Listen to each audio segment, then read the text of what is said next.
अब हम लोग नेक्स्ट डिसऑर्डर की बात कर लेते हैं कि दोनों डिसऑर्डर कंप्लीट हो चुके हैं, इसमें कुछ भी चीज़ बाकी नहीं है, आपका कंप्लीट इन्फॉर्मेशन है। अब नेक्स्ट बात कर लेते हैं हम लोग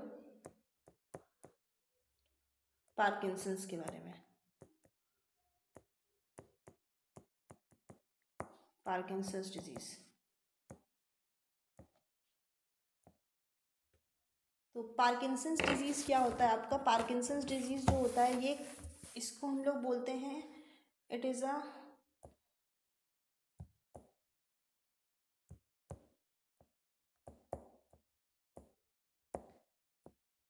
क्रॉनिक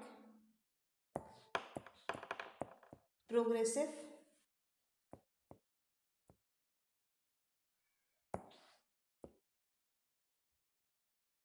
डीजनरेटिव डिसऑर्डर। और ये क्या है आपका? ये सेकेंड मोस्ट है, ये सेकेंड मोस्ट कॉमन है डीजनरेटिव डिसऑर्डर। तो फर्स्ट मोस्ट कौन सा है? तो मोस्ट कॉमन है आपका एल्जाइमर। और एल्जाइमर किस लिए होता है? आपका एसिटाइल कोलिन की कमी की वजह से क्या होता है? एल्जाइमर होता है।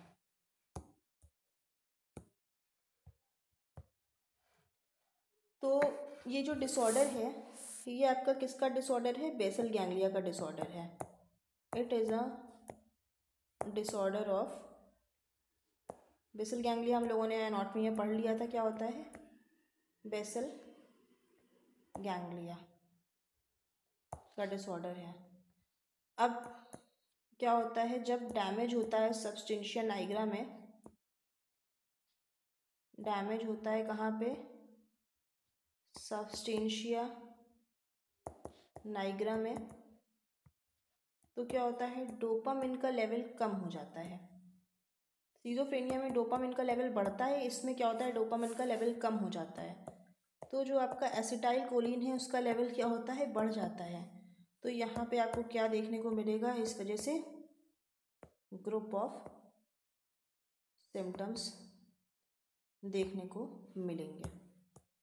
तो ये आपका कुछ बातें हो गई अल्जाइमर के बारे में। एक इमेज देख लीजिएगा अल्जाइमर से रिलेटेड, सॉरी पार्किंसन से रिलेटेड, जिसके कुछ सिम्टम्स हैं। पार्किंसंस के ये कुछ सिम्टम्स हैं। कॉज देख लीजिएगा, कॉज क्या होते हैं पहले, फिर आपको सिम्टम्स के बारे में बता देते हैं। कॉजेस जो हैं इसके, पहले तो सबसे बड़ा कॉज है आपका एज। कॉजेस तो अननोन है, रिस्क फैक्टर आपका है एज है। दूसरा हो गया ट्रामा, या फिर बहुत ज़्यादा यूज़ करना एंटी साइकोटिक ड्रग का, excessive use of anti psychotic, और गैसेस पॉइजनिंग होना, ये इसके कॉजेस हैं। नेक्स्ट हम लोग बात कर लेते हैं साइन और सिम्टम्स की।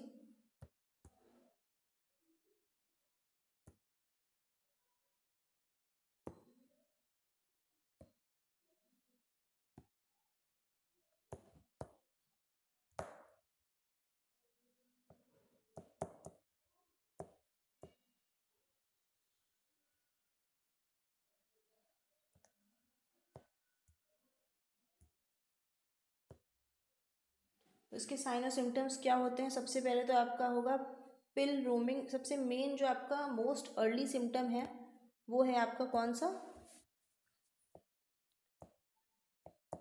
पिल रोलिंग ट्रिमर्स। ये है कि आपका मोस्ट अर्ली है, सबसे पहले यही आता है आपका। दूसरा है आपका कॉगव्हील रेजिडिटी, यानी कि रथ के पहिए जैसा होना, कॉगव्हील रिजिडिटी। तीसरा है आपका डिस्काइनेसिया, मूवमेंट में डिस्टरबेंस होना, डिस्काइनेसिया। तीसरा है आप, चौथा है आपका सफलिंग गेट,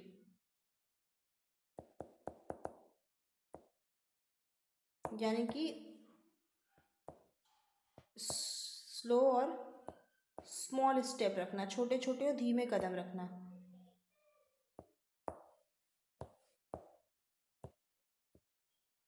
क्लियर।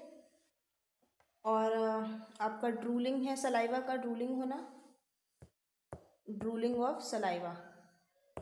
अब इसमें बात कर लेते हैं, ये आपका स्टूपर पोस्चर बनेगा। ये आपका पीछे कमर में क्या होगी, रिजिडिटी पैदा होगी।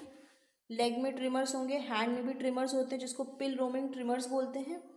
जो नी है वो थोड़ी सी फ्लेक्स रहेगी और हिप भी आपका फ्लेक्स रहेगा। और ये सफलिंग गेट है, जो कि ये क्या होता है, इसमें छोटे और स्लो कदम रखे जाते हैं।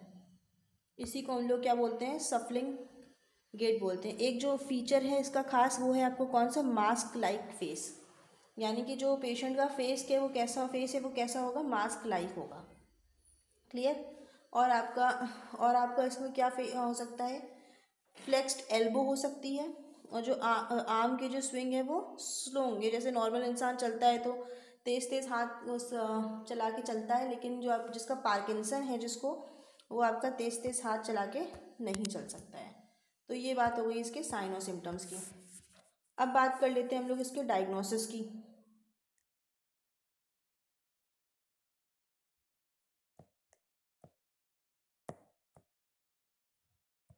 तो डायग्नोसिस जो इसकी है वो क्या है आपका, हिस्ट्री कलेक्शन सब में करना है आपको। दूसरा है फिजिकल एग्जामिनेशन, ये चीज़ इसमें बहुत ज़रूरी है, इसीलिए इसको लिख रहे हैं।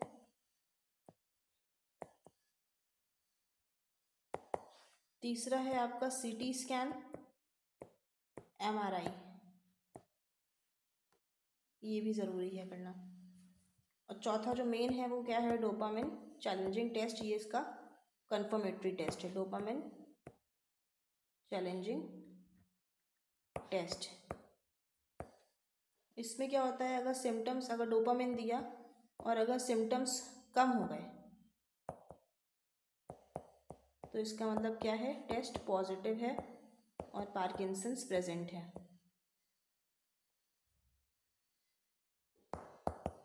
ये इसका कंफर्मेटरी टेस्ट है। नेक्स्ट हम लोग बात कर लेते हैं मैनेजमेंट की। तो मैनेजमेंट क्या है, सबसे पहले इसका आपको क्या करना है, इसमें आपको एंटी पार्किंसंस ड्रग देनी है।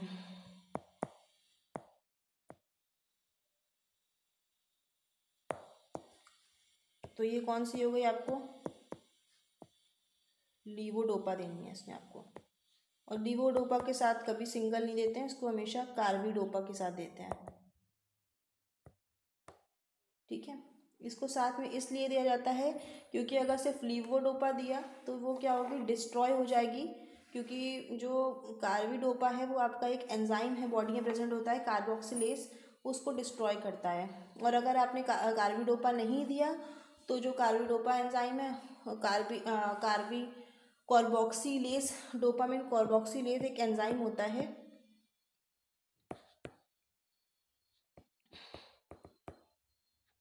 ये क्या करता है, लीवोडोपा को क्या कर देता है, डिस्ट्रॉय कर देता है। इसीलिए साथ में क्या दिया जाता है, कार्बिडोपा ऐड करके दिया जाता है। यही दोनों को साथ में देने का रीज़न है। दूसरा आप क्या दे सकते हैं, एंटीकोलिनर्जिक दे सकते हैं। एंटीकोलिनर्जिक में आपकी क्या आएगी, एट्रोपिन आ जाएगी, ताकि ACH का लेवल क्या हो सके, कम हो सके। अब इसमें हम लोग बात कर लेते हैं रोल ऑफ नर्स की। नर्स का क्या रोल होगा इसमें। तो सबसे पहले जो इसमें क्या होता है, कार्बिडोपा और लीवोडोपा के साथ हमेशा एक चीज़ का ध्यान रखना होता है खास, कि विटामिन जो B6 है वो आपका कॉन्ट्रा इंडिकेटेड रहेगा। ये आपको पेशेंट को बताना पड़ेगा कि इसके साथ आपको विटामिन B6 की कोई चीज़ नहीं देनी है, क्योंकि ये क्या करेगी, ड्रग को डिस्ट्रॉय कर देगी।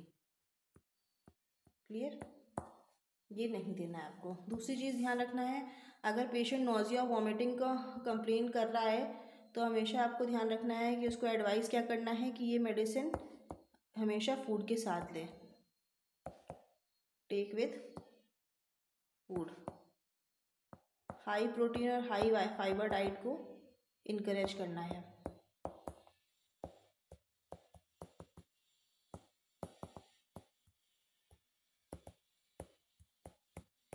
इनकरेज करना है।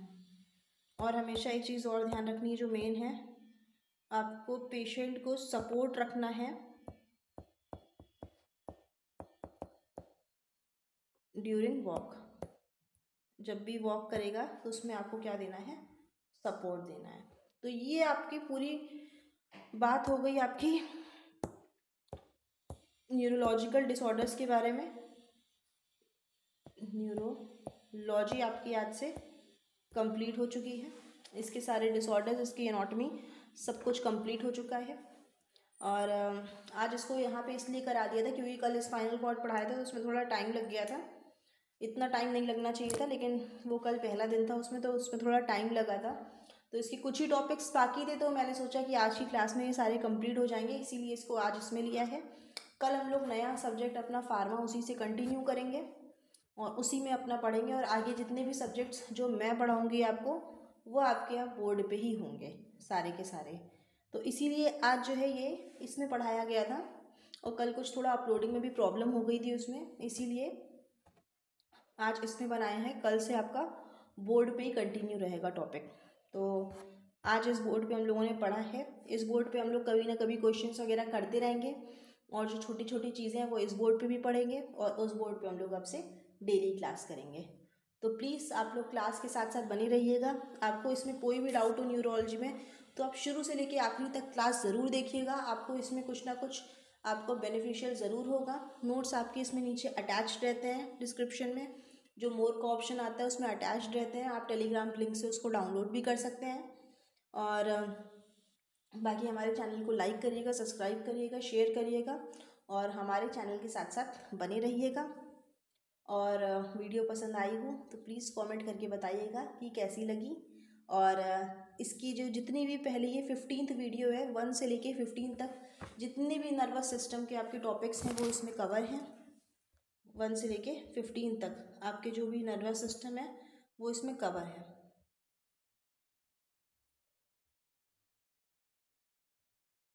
तो प्लीज़ आप इसको देखिएगा। इसके जो क्वेश्चंस हैं वो हम लोग बाद में ज़रूर करेंगे। क्लियर? तो ये चीज़ आप पढ़ लीजिएगा आराम से, अच्छे से इसके नोट्स बना लीजिएगा अपने खुद के। और आपको हेल्प चाहिए हो तो नीचे टेलीग्राम में लिंक गिवन है। और इसको आराम से देखिएगा, बढ़ा बढ़ा के मत देखिएगा, क्योंकि आप बढ़ा बढ़ा के देखेंगे तो आपको समझ में नहीं आएगा ठीक से, क्योंकि राइटिंग का थोड़ा इशू रहता है इसमें। तो आप लोग प्लीज़ वीडियो को इत्मीनान से आराम से देखिएगा, आप लोगों को कोई भी प्रॉब्लम नहीं होगी, ये मेरी गारंटी है। और इसको पढ़ने के बाद नर्वस सिस्टम आपको बहुत अच्छा लगेगा, ये भी मेरी गारंटी है। तो प्लीज़ आप लोग 1 से लेके 15 तक सारी वीडियोस को ज़रूर देखिएगा और शेयर करिएगा। Thank you so much.